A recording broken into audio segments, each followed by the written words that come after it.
See ya Budapest. I'm so happy to be here for the third time, and I hope you will enjoy my presentation for the third time. I want to thank Sereta for opening joke. Thank you, I'm a manager, yes. Thank you for a lot of advices how to destroy my teams. Yeah, they will be happy, so thank you very much.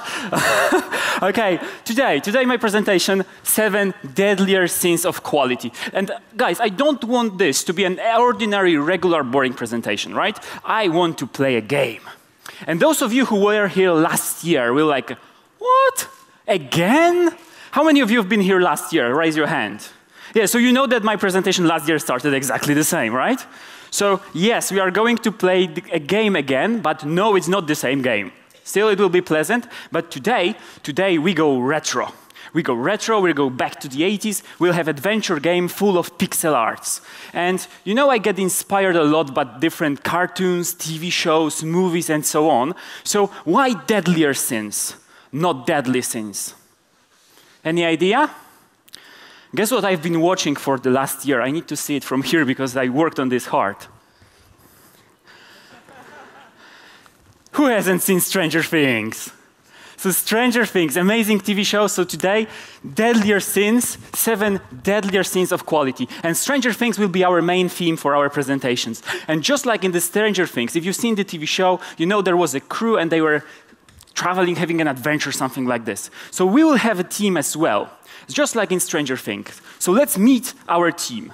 First, like in Stranger Things, there's Lucas. Let's give him a role. Lucas, L stands for not loser, leader. Lucas is the leader. Then we have Mike. Mike, M, obviously the manager. Then, even more hated, Dustin, D stands for developer. And then, last but not least, 11. E stands for? Yeah, good question. I had no idea, but guys, what I've been talking about last year and 2 years ago was like this QA role that I think is really good. Evangelist, exactly. So quality evangelist. 11 is the quality evangelist, and she's the most important person today, because from her perspective, we'll be meeting different characters and trying to learn about some things in our head, some things about cognitive biases, psychology, that affects our way of working, way of thinking, and in the end, affect the quality of our products. So, if you guys are ready, let our adventure begin. Chapter number 1. Chapter 1 is pride, the first deadly sin. In every chapter, we will be meeting a character that represents this sin. Who played Pokemon probably recognizes this, right? So, who can we meet in here? Who from the world of movies, TV shows, and so on? Who is a very best example of pride? Ideas? I have one perfect match. Sheldon Cooper. So Sheldon Cooper appears, bazinga, right? And we meet this guy, right? Sheldon was really thinking that he knows everything. He thinks he knows everything, right? This meme is probably the best proof. Like, my brain is better than everybody's. This is what he was thinking. He thought he knows everything.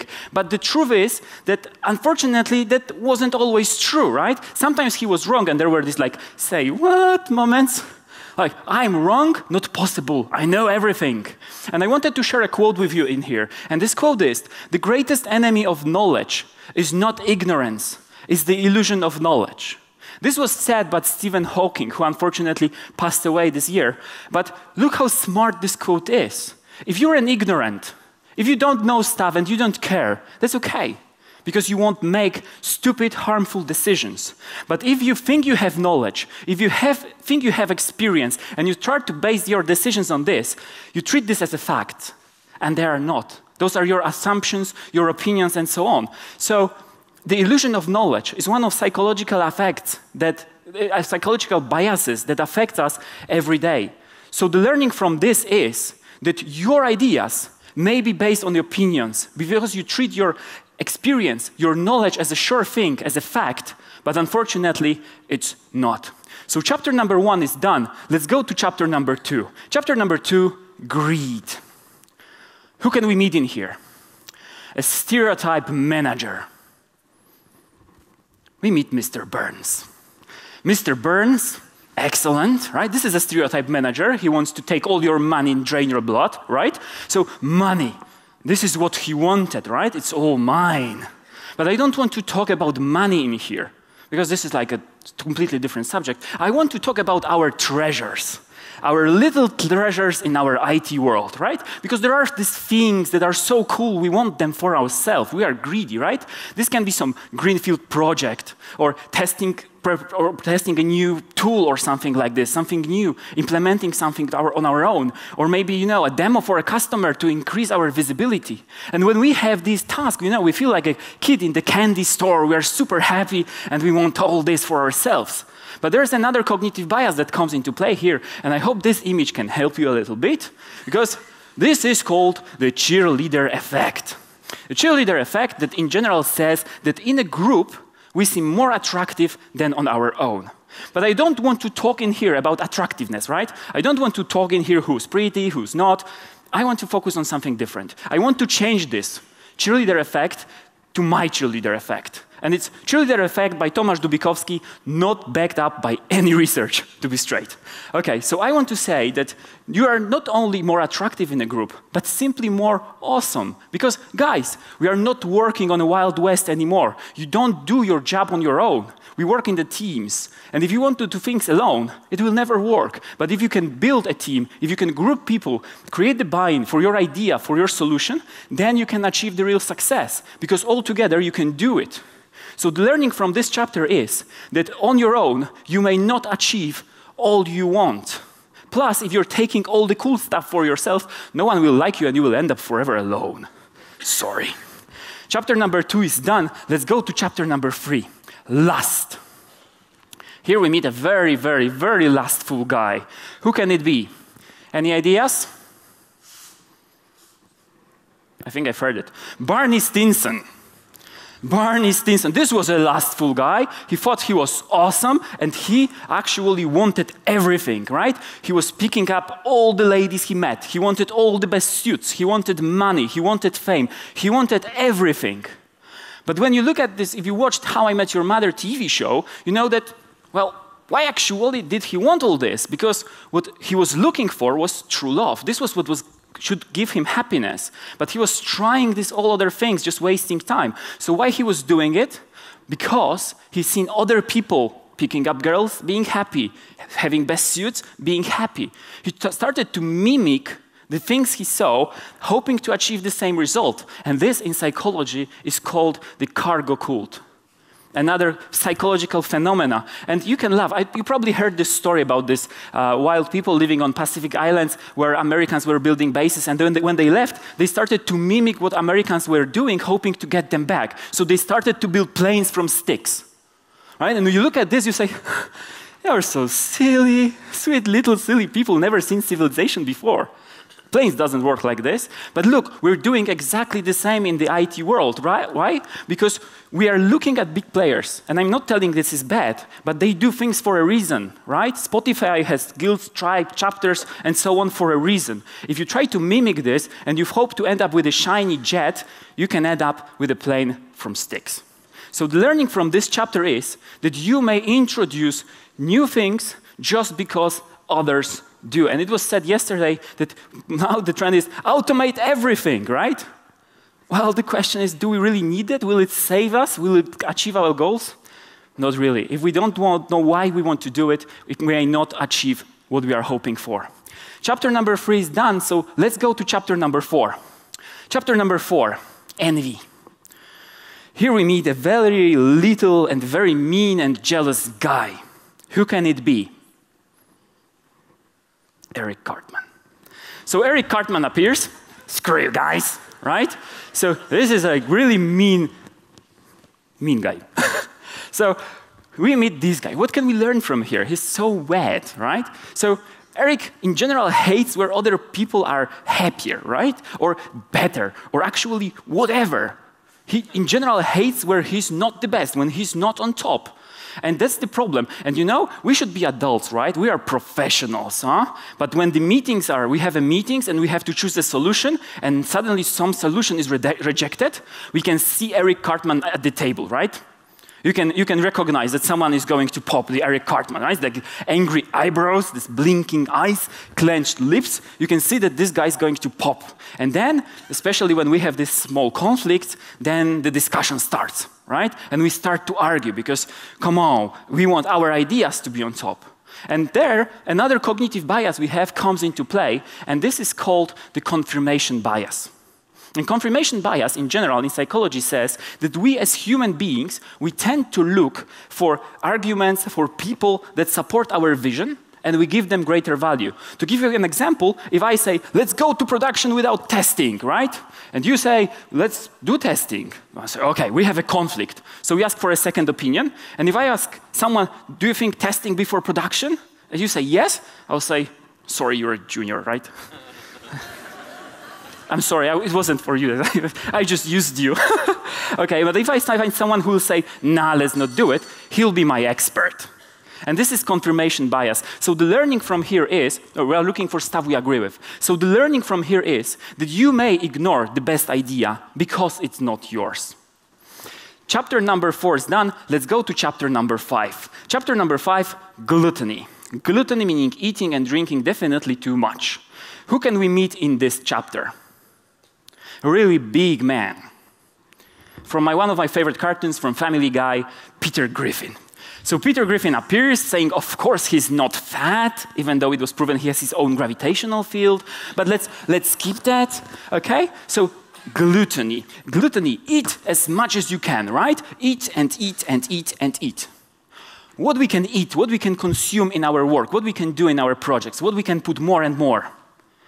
My beloved, tools. We love to put tools into our projects. This different framework for performance testing, different framework for that, different process for that. We put all this. I don't know why. It's increasing complexity. So why we do it? But we tend to do it. Maybe it looks good in the CV. But there's something worse. If we are full, we have as many tools as we can, and still we need something more, we have a better idea. And 11 as well has a better idea, right? Let's craft our own tools.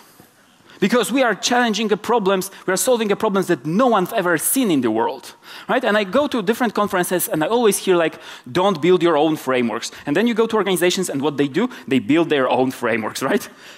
Anyone raise your hand if your company is not building anything on your own? 2 people. You're lying, most probably. We all do it, sorry. So, and why we do it and why we stick with these tools, even sometimes they are really wrong. And I hope this image will help you a little bit. This is a picture of IKEA here in Budapest. So I put it here because I want to tell you about the IKEA effect. Because if you look at these IKEA products, well, they are not top quality, right? They are not the cheapest ones. And you have to take them home and put them together on your own. Still, they are probably #1 furnishing retailer in the world. So why? Well, the third part is the key. You build them on your own. And the IKEA effect says that, you put greater value to our own creations. We do it as human beings. And this is why IKEA is so popular. You buy this chair, you bring it home, you put it together. It's somehow crooked. It's not that comfortable, but it's yours, right? It's like you're the man in the house. Right? It's like thousands of years ago, this was comparing to hunting an elephant with your bare hands. Now you build an IKEA chair. And this is it. This is the IKEA effect. So the learning from here is that more is not better, definitely in terms of tools, and your tool may not be the best one. You can think so only because you build it on your own. Next, chapter number 6. Chapter number 6 is wrath, anger. Who can we meet in here? Someone with really strong anger management issues. Any ideas? The big green Hulk. So we meet Hulk that smashes everything when he's nervous. He had anger management issues, right? So we meet Hulk, and when I started to read about anger in general, I read that this is a natural emotion protecting us from something we considered wrong. So, we are not angry all the time. Something happens, we are angry. And this is caused to another psychological effect that is called the deflection to the result. And what it says, deflection to the result says that we, as human beings, our brain works like this, that it looks at the result, the effect, and tends to ignore the entire context. And this is the problem, because if I demonstrate it to you, there is some result, right? Something happened, there was some decision made. If we like it, yay, we're super happy, everything's perfect, right? But if it's wrong, oh no. Here's my resignation, I quit, right? We get angry. And the problem is that we ignore the entire path that led to this particular decision or this particular action. And the problem is that here is where the learning happens. You cannot learn anything from the result. You only can learn things from the path to some particular result. So the learning from here is that your judgment may not be based on full information because you can ignore the entire context. This is natural for us. Chapter 6 done, so chapter number 7, sloth, laziness. Who can we meet in here? One of the most lazy guys in all cartoons, Homer Simpson, exactly. So we meet Homer Simpson, who is actually sleeping at the moment, so let's not disturb him. And first I wanted to share you with a quote again, and this is one of the Homer Simpson's wisdoms. So trying is the first step towards failure. And if you look at this, well, this is actually true, right? If you try something, yeah, you can fail. And if you don't try anything, well, you won't fail. So, yeah, this is actually smart. But the problem is that if you don't try anything, you also won't succeed, right? And in the IT industry, which is moving forward so quickly, you need to try new things. And our brain, again, comes against us in here. Because, look, if our 11 is now in front of a junction, and she has to choose a way, an old way that she knows very well, and a new one that she's never walked through before, which one will she choose? The old one. She will say, yeah, I choose the old one. I know it well. And this in psychology is called the well-traveled road effect. For thousands of years and evolution, our brain has just one task, to keep us alive. So we develop a strategy like play it safe, right? Don't jump from the cliffs, don't attack lions or stuff like this. So we don't see any more people jumping from the cliffs. Evolution, right? So the strategy play it safe worked, and it works still in our brains. So if we have to choose something, then we'll probably mitigate the risk and choose the safe solution, safe way. And this way can work for 100 times, but there will be this 101st time when it actually turns out to be a dead end and you can crush. So the learning from here is that using the same way all the time may give you no results. Okay, chapter number 7 is done. We are through all our deadly sins. Time for chapter 8, the grand finale. And guys, first of all, I want us to confess. Right? Let's confess. We discussed these behaviors. You probably observed this in yourself, in your colleagues. We sinned, right? We can confess because it's whatever said on HUSTEF stays on HUSTEF and on YouTube, but no worries. So we can confess. We sinned. I sinned, you sinned, 11 sinned, and when you sin, you go where? You go to hell. So you go to hell, and in hell there's Mr. Devil saying like, ha ha ha, welcome to hell, you sinner, it's time for your punishment. But all the behaviors we've been talking, all the cognitive biases are subconscious. We weren't aware of that. But now when we know, wait a minute, right, not so fast, because we can change. We can take these bad behaviors and change them into good ones. Because right, in first chapter we've met Sheldon Cooper, who was so confident, so proud that he was making decisions based on assumptions. And it sucked because he could make bad decisions. How can we turn it into something good? We maybe, instead of using opinions, assumptions, arguments, let's start to collect data and start to think about data-driven decisions. Next, we've met greedy Mr. Burns, who was taking everything from himself, not achieving all he wanted. Well, the answer for this is simple. Maybe it's time to work together as a team. QAs and developers and managers. It's possible. We have the shared goal, and we can achieve it together. So let's start working as a team. Then we met Barney Stinson, lastful Barney Stinson, who was mimicking other things, hoping to achieve the same result. But now we can think about it and start with why. By the way, great book by Simon Sinek. Start with why. Always ask yourself why we want this, why we need to do it. Next, we met mean little Eric Cartman, who was jealous, and in every discussion he needed his idea to be on top, so he was affected by confirmation bias, looking for supporters of his vision.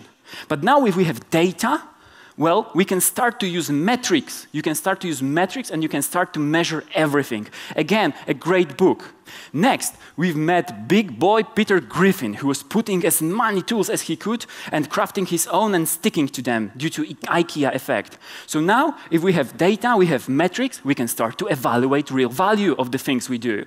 Next, we've met Hulk, green, angry Hulk, who was smashing everything because he was looking at the results only.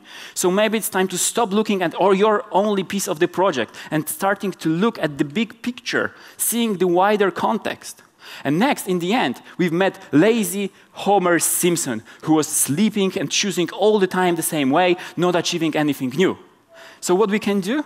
Well, if we have data, we work together, we start with why, we measure things, we see the big picture, guys, we can start to run smart, small, well-defined experiments, and in this way, introduce a change into our organizations, proving that our ideas, our changes are bringing value quickly. And now if you look, if you have these 7 good behaviors, this is a really good foundation. This is a solid foundation that you can build on. Again, these 7 good behaviors, so data-driven decisions, working as a team, starting with why, measuring everything, evaluating real value, seeing the big picture, and running experiments. On these behaviors, you can build something that I like to call a quality culture. And you can start to build it in your team, and then, as quality evangelist, kind of bottom up, you can start to build this quality culture inside your organization. And if you have that, when you have quality as a part of your culture, quality as a part of the way you work, you will never have to ask again these stupid questions like, do we have time to test it? Can we afford this testing schedules, right? This testing strategy, can we apply this tool? No, because quality will be part of the way you work. And such places, I hope you can change your organizations to be such places. I wish you to work in such organizations because those are great, amazing places for QAs. That's it from me. Thank you very much. Thank you, thank you. It was another electrifying talk. It was amazing. It was like running the 100 meters, right? So let's see the questions, and I would like to remind you, don't forget to vote, because you may win an electric scooter. And let's see now the questions. So if we have conflict, it can help to find a solution, because we can have opportunity to share different ideas and opinions. What's your opinion? What's the point when it will be harmful, and when will it help? It's a very complicated sentence. Yeah. I need to reread it. Okay. Okay, we can skip it if you want to. Okay, if you have... yeah, it's very complicated. You have to read it 3 times to understand it. Cartman, I hate you. I like the second one. Okay, and the second one is not anonymous? Okay. Okay, we have a conflict to find a solution because we can have opportunity to share different ideas and opinions. It's good when we have the opportunity to share different ideas and opinions. What's your opinion? What's the point when it will be harmful? Okay, I think I get it. Because you can end up... correct me if I'm wrong. You can have this conflicts, right? And if there's no one to make a decision, you have more conflict and you're not moving forward at all. I think the question is about this. At what moment it's still harmful to argue and where not? And whatever I said in here, well, this is not like do only this and this. You know, everything is about finding the balance. So arguing is good. You know, a healthy conflict gives you new ideas and solutions. But if you start in the ideas to build fronts to push your idea because you think it's the best, that's when the problem happens. So it's good to use your experience and your knowledge, but you have to remember that it's just an assumption. It's an illusion. So I think that's it. Hopefully. Many people love the question, even though probably at least half of the people can't understand it. Anyway, so let's jump to the next question. I hate you anyway. What's this? So it's Eric Cartman, so yeah. Yeah. I hate you too. How do you transfer the see the big picture message to other members of the team? This is a good question, and I think this is the responsibility of manager mainly. Transparency is crazily important. If you don't have transparency, you cannot build trust among your team, and if you don't have trust, everything will start to fail. Because people won't work together and so on. So what I do, well, first of all, you are transparent as much as you can. You just tell people what's happening in the company, even if it's sometimes a very difficult message. You have to do it as a manager. And therefore, you're building transparency, you're building trust, and you allow people to see the big picture. I had lately quite a lot of examples when I had to share with the team some bad news.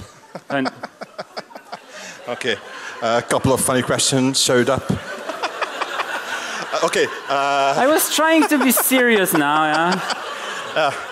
It seems like this work. We have some interesting topics. Transparency and sharing, thank you. Next. How much time did it take to create this presentation? It's a very interesting question. Yeah, you don't even know, right? No, usually my presentation is about a few months from the idea to a final product, around a month to put the story together and slides. And usually, first time I prepare around 12 to 15 hours. Yeah. Once I measured it finally, because I was asked so many times. Yeah. Anyway, we run out of time, so you have 5 minutes. Why did Spider-Man appear in Justice League? But he can answer the questions, so interesting ones like. We have some, you know, Spider-Man fans in here, I can see, yeah? Yeah. Spider-Man, Justice League of Frenzy, yeah. Anyway, I think it was a great presentation. Thank you, thank you. Vote on him, and you can win an electronic scooter. Thank you. Thank you very much. No. Thank you. Thank you, guys, once again.